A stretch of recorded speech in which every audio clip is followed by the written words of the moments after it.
নমস্কাৰ, আপোনালোক সকলোকে নতুন এটা ভিডিঅ'লৈ স্বাগতম জনাইছোঁ। আপোনালোকৰ বাবে অংগনবাড়ী কৰ্মী সহায়িকাৰ দৰমহা আৰু FRS খণ্ডৰ নতুন এটা ভিডিঅ' লৈ আহিছোঁ। আৰু আপোনালোকে যদি মোৰ চেনেলত প্ৰথমবাৰ হয়, চেনেলটো ছাবস্ক্ৰাইব কৰি কাষত থকা বেল আইকনটো বজাই লওক। এনেধৰণৰ নতুন আপডেটবোৰ পাই থাকিবৰ বাবে আপোনালোকে নিশ্চয়কৈ মোৰ চেনেলত অংগনবাড়ী কৰ্মী সহায়িকাৰ দৰমহা আৰু FRS আদি কৰি বহুতো আপডেট আপোনালোকে লাভ কৰি থাকিব। সেইটোৰ বাবে আপোনালোকে চেনেলটো ছাবস্ক্ৰাইব কৰিব নাপাহৰিব। বলক তেনেহ'লে আপোনালোকক মই শুনাই দিওঁ অংগনবাড়ী কৰ্মীৰ FRS খণ্ডত কি ভিডিঅ' আপোনালোকৰ বাবে লৈ আহিছোঁ, আপোনালোকক দেখুৱাই যাওঁ।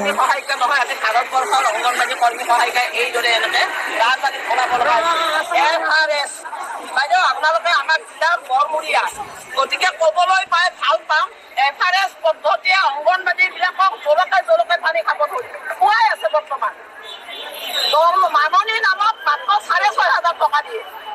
মূল্য বৃদ্ধি কিন্তু হ্ৰাস কৰিব নোৱাৰে চৰকাৰে। মূল্য বৃদ্ধিৰ বজাৰত আমি কি বস্তু বিচাৰোঁ জানে বাইদেউ? বেয়া কম দামী বস্তুবিলাক বিচাৰি খাওঁ। আমি মানুহৰ ঘৰত যাওঁ, মহিলাবিলাকক কওঁ আপোনালোকে ৰক্তহীনতাত নুভুগিবৰ কাৰণে অমুক কৰক তমুক কৰক। বাচ্ছাবিলাকক পুষ্টিহীনতাত নুভুগিবৰ কাৰণে পৰামৰ্শ দিওঁ। সন্ধিয়া আহি আমি নিজে ৰক্তহীনতাত ভুগি যাওঁ, কাৰণ 6,500 টকাৰে আমি পৰিয়াল চলাব নোৱাৰোঁ। চৰকাৰে এইবিলাক দৃষ্টিগোচৰ কৰা নাই। আপোনালোকে যিহেতু আমাৰ জিলাৰ বৰমূৰীয়া, আপোনালোকক অলপমান মন দিব। FRS পদ্ধতি যিটো আভা মোবাইল দিছে, এই মোবাইলটো নেট নাপায়। এঘৰ মানুহ তাতে 10 দিন মানে ফেচ কেপচাৰ কৰিব যাব লগা হয়। ফটো নিদিলে, তথ্য নিদিলে অফিচে বেনিফিচাৰীৰ নাম কাটি দিয়ে। বেনিফিচাৰীটোৰ নামটোহে কাটি দিছে। সেই বেনিফিচাৰী কেন্দ্ৰত খাদ্য ল'ব আহে, কিন্তু অফিচে সেই বেনিফিচাৰীৰ নামত খাদ্য নিদিয়ে। এতিয়া অংগনবাড়ীবোৰক ৰাইজে ৰাম টঙন মাৰিব। গতিকে এই ব্যৱস্থাবিলাক আপোনালোকে মষিমূৰ কৰিব লাগে। আপোনালোকৰ সহায় বিচাৰিছোঁ। ICDS আজি মহা বিপদত। এতিয়া চাওক, একাংশ ছোৱালীৰ বয়স যাওঁ এই মুহূৰ্তত অত্যাচাৰতো কাম বাদ দিব নোৱাৰে। যোৱাকালি বিহাৰত FRS কৰি থাকোঁতে এগৰাকী আমাৰ অংগনবাড়ীৰ মৃত্যু হৈছে। গতিকে কোনে জানে, ভগৱানে নকৰক আমাৰো অংগনবাড়ীত তেনেকুৱা দশা হ'ব পাৰে।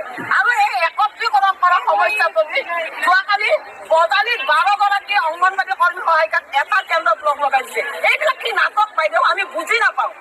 এতিয়া আমাৰ মাজতে অংগনবাড়ীৰ মাজতে চুলি লাগি ৰক্তপাত হ'ব। তাৰমানে কি আমি মহম্মদ বিন তুগলকৰ ৰাজত্বত আমি বাস কৰি আছো। মেমৰিটা মানিছো বাইদেউ, আপোনাক আইডিয়া মানে পাই নাপাওঁ আপোনালোকক আমি। গতিকে কথাখিনি ক'লো, FRSৰ কাৰণে আমাৰ মানে ছোৱালী অন্ধকাৰ দেখিছে, দিনতে আন্ধাৰ দেখিছে। গতিকে মষিমূৰ কৰিব লাগে আপোনালোকে। বাইদেউ আমাৰ তাতে মানে নাই, মই গাঁৱৰ মানুহ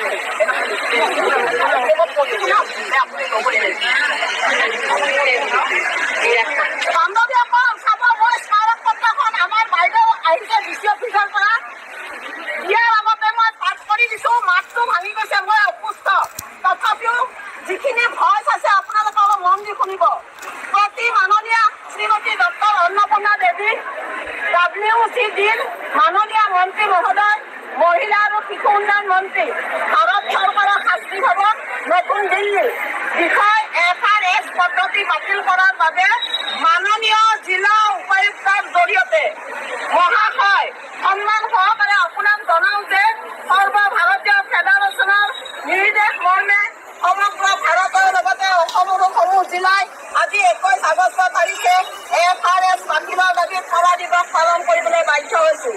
কিয়নো কেন্দ্ৰীয় চৰকাৰে FRS পদ্ধতি ব্যৱহাৰেৰে ICDSৰ হিতাধিকাৰীৰ সংখ্যা হ্ৰাস কৰাৰ গভীৰ ষড়যন্ত্ৰত লিপ্ত হৈছে। হিতাধিকাৰীসকলক ঘৰতে ৰেচন যোগান ধৰাৰ বাবে 2 ধৰণৰ প্ৰমাণীকৰণৰ নিয়ম, মুখ স্বীকৃতি ব্যৱস্থা FRS আৰু OTP বাধ্যতামূলক কৰাৰ বাবে মন্ত্ৰালয়ে লোৱা শেহতীয়া সিদ্ধান্তই অংগনবাড়ী কৰ্মী সহায়িকা আৰু হিতাধিকাৰীসকলক বিপাঙত পেলাইছে।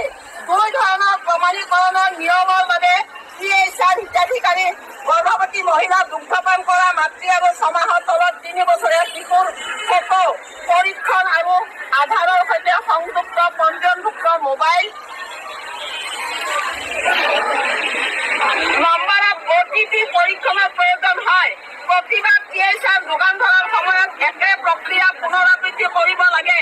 উল্লেখযোগ্য যে হিতাধিকাৰী পৰীক্ষণৰ বাবে FRS পদ্ধতিটো কেন্দ্ৰীয় মন্ত্ৰালয়ে আমাৰ দেশৰ স্থল পৰিস্থিতিৰ কোনো ধাৰণা নোহোৱাকৈ প্ৰচলন কৰিছে।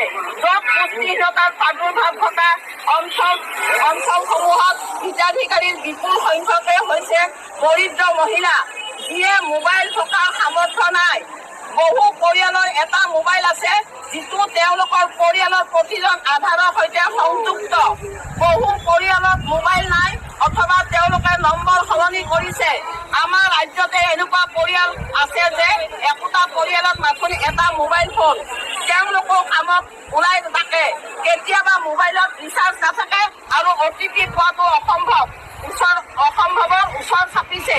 ইয়াৰ উপৰিও OTP লাভ কৰি হিতাধিকাৰীক প্ৰতাৰণা কৰি তেওঁলোকৰ বেংক একাউণ্ট হেক কৰি বহুতো কেলেংকাৰী সংঘটিত হৈছে আৰু সেই দুখ অংগনবাড়ী কৰ্মীজনৰ ওপৰত।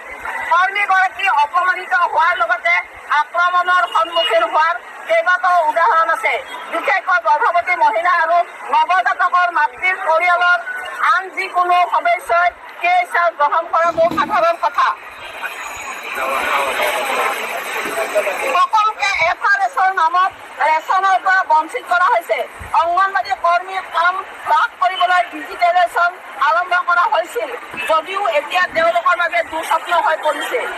KYC, হিতাধিকাৰীৰ মুখ চিনাক্তকৰণ আৰু ডিজিটেল শিক্ষা আৰু এতিয়া FRS কৰ্মীসকল অহৰহ মানসিক চাপ আৰু আঘাতৰ সন্মুখীন হৈছে। শেহতীয়াকৈ বিহাৰত এটা ঘটনাত FRS কৰি থাকোঁতে এগৰাকী কৰ্মীৰ মৃত্যু হয়। নতুন FRS ব্যৱস্থা আৰু উপযুক্ত আন্তঃগাঁথনি অবিহনে পোষণ ট্ৰেকাৰে হিতাধিকাৰীসকলক আইনী প্ৰাপ্যৰ পৰা বঞ্চিত কৰি অংগনবাড়ী কৰ্মীসকলক হাৰাশাস্তি কৰিছে। আমি মহোদয়ক অনুৰোধ জনাওঁ, এই FRS পদ্ধতি বাতিল কৰি